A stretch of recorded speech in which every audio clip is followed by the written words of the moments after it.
Hello, my name is Michael Lambert. Now, I don't normally post a video during the week, but I wanted to post this one as a follow-up to the video I posted on Saturday. In that video, I said how well I thought the new Labour government were doing in so many areas, and but how I thought they're going to find it very difficult, given that the Tories had squandered so much 100 billion or more during their term in office, and how I thought it was going to be very difficult, but above all, really, how outside of the EU it's going to be almost impossible for us to achieve the sort of growth that's going to be needed to do all the things that the Labour Party want to do and to fix everything that's broken, because the country's in a terrible, terrible state. Now, as it happened, this video received fewer views than I think almost any other video I've posted. I posted a couple of hundred in the last 3 years. And I was a little bit puzzled by this. I mean, obviously, it may well have been it was a lousy video. It may well have been people were bored with what I had to say. But nonetheless, it seems strange to me that on this particular subject that fewer people wanted to hear about it. And I started to think about this, and it occurred to me that I think a lot of people are just fed up with what's gone before, fed up with Brexit. But I think at the same time, a lot of people probably realise that actually things are not likely to get much better because we're in such a bad state. Because if, as the Labour government are doing, if you're relying entirely on growth, where is that growth going to come from? It's impossible to see where it's going to come from. We don't have any great special talents. We've got all sorts of incredibly talented people, all sorts of fantastic businesses, but not enough to turn the whole economy around. And that's what's going to be necessary, because we are in such a state and we need so much more money spending on almost all public services, and we all know the problems we've got. And so I read the comments. I think I had getting on for 1,000 comments, and the majority were in support of what I was saying. But there were always, as every week there always a whole load from people who still obviously believe that Brexit was a good idea. And reading these, apart from the mindless ones that say we're better off outside the EU and the EU is corrupt and all this sort of stuff, so many of them are on about, Germany's doing so badly, we're doing better than Germany, we're doing better than France, and the EU is corrupt and it's about to collapse and all this stuff. And above all, you keep reading these comments from people saying, the fastest growing economy in the G7 or G20 or in history, or what is it? Anyway, fastest growing economy, and we're doing so much better than everybody else. It's also mindless, and it's also it just doesn't match reality. We only have to go outside the front door and we can see. We have to think about the state of the NHS and about the councils going bust, and about all these firms I mentioned last week, some 50-odd thousand firms that are on the verge of going bankrupt. And we have to look at our town centres, and we have to look at the state of the NHS, where you've got to wait, 7 million people waiting for treatment and so on. And so, to go on and on saying, well, we're doing better than Germany, doing better than France. Go to France, go to Germany. A lot of people will probably this summer and on holiday and so on. Have a look around and see if it's that bad.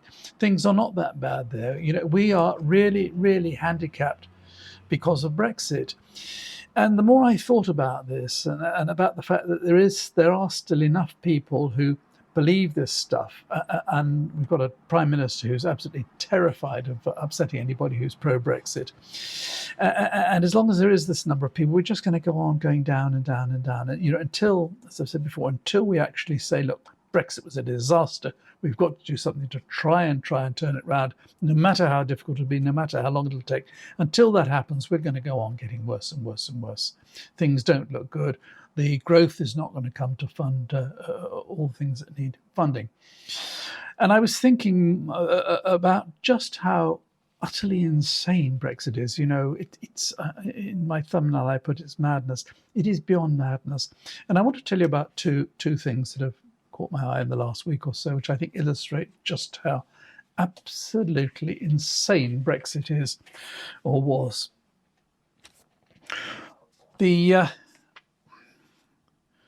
One of the main functions, one of the features of Brexit is that we've had to create barriers to trade. And huge amounts of money have been spent on creating barriers to trade. You know, we have all this stuff at Dover and Sevington, and all the ports having to be have new facilities for checking goods coming into the country, and it's holding things up. It's making things difficult. It's making our goods and our suppliers much less attractive to the whole of Europe than they were before, because there's so much hassle in dealing with UK companies because of all the border controls. And likewise for us importing stuff, it's just so much more complicated, so much more time consuming, so much more expensive. And I was looking at just what has been spent, and it seems apparently the Department of the Environment has spent some 200 million in actually creating frontier post inspection places and so on. And we know at Dover how much money they've spent. We know they've created this place at Sevington. I mean, this in itself is pretty crazy. Apparently it cost £100 million. It's 22 miles from Dover. Now, this means that Sevington, which is where lorries go to be checked, and have the documents checked and so on, it's further away from Dover than Calais. And so when lorries wave through Dover and say, "Oh, go off to Sevington," they can go anywhere. You know, they can stop in a lay-by at night time and unload half their load. They can do whatever they like. You know, they're just allowed without any supervision. You can't control. You can't monitor and watch thousands and thousands of lorries. So they can go anywhere, and so the scope for smuggling is just wide open. And then when they get to Sevington, they've got this huge and expensive and time wasting facility where everything is shared. Now, I did look at a couple of other things, like Portsmouth, for example. In Portsmouth, which is obviously a much smaller port, but they've spent there 24 million. The government paid 17 million, and the local authority in Portsmouth spent 7 million to build a facility to inspect 80 lorries a day. And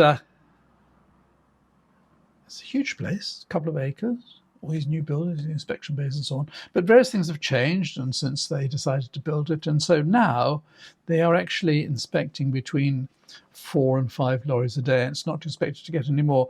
The council, even because it's costing so much, it's costing 800,000 a year to run this, they're talking about demolishing it. I mean, this is all a consequence of Brexit, this absolute, utter madness. In Poole, which is a much smaller port just down the coast from Portsmouth, they spent £2.3 million on a 2,000 square metre facility, which opened for operations in April. And since April, it's now the end of July. Since April, they've had 2 checks. That's it. Checked 2 vehicles.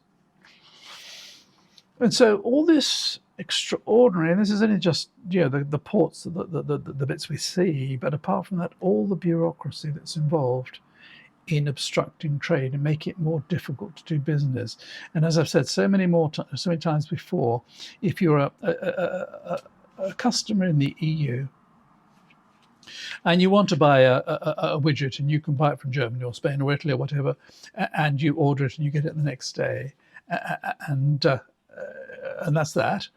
Or alternatively, you can order from the UK, whereby you order it and then you wait, and then when it arrives, you're told that the customs declaration has to be done. You might have to pay some duty or some VAT and so on, and the transport charge will be more because of all the delays and so on. You're not going to deal with the UK. These border controls are such a deterrent to Europeans actually buying from us. It's absolutely insane. We gain nothing. But the other thing that caught my eye, which I think is quite interesting, this makes me almost want to despair, frankly, is this. The EU said earlier this year, they said, how about we have a scheme whereby young people from the UK can come and work anywhere in the EU for a couple of years, and likewise, people from the EU would come and work be able to come to work in the UK.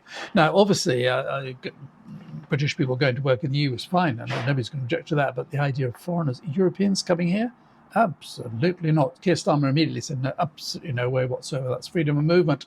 And Nigel Farage, who's the most important person in Parliament, no, Nigel Farage, he would be very upset if we agreed to this, because he would point out that this was going back in towards the EU. So it's absolutely out of the question. Now, earlier this month, they had a big knees up in Blenheim Palace, and all the European Union leaders were there. And apparently, the Spanish Prime Minister Pedro Sanchez, he said to Starmer again, he said, "How about we have a bilateral agreement whereby your young people can come and work in Spain for a couple of years, and likewise, Spaniards could come and work and stay in the UK for a couple of years." No, not having that. No, that's freedom of movement. That will upset people who still think Brexit was a big idea and that freedom of movement was the best thing that ever happened.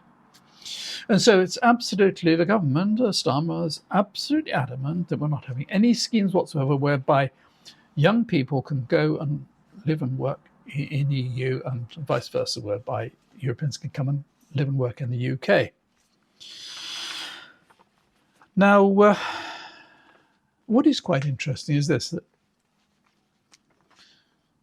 if you come from Australia or Canada or New Zealand or South Korea or Iceland or Japan or Uruguay, you come and work in the UK as a young person. You can come for 2 years, you can extend that to 3 years. You can come here and start a business if you like.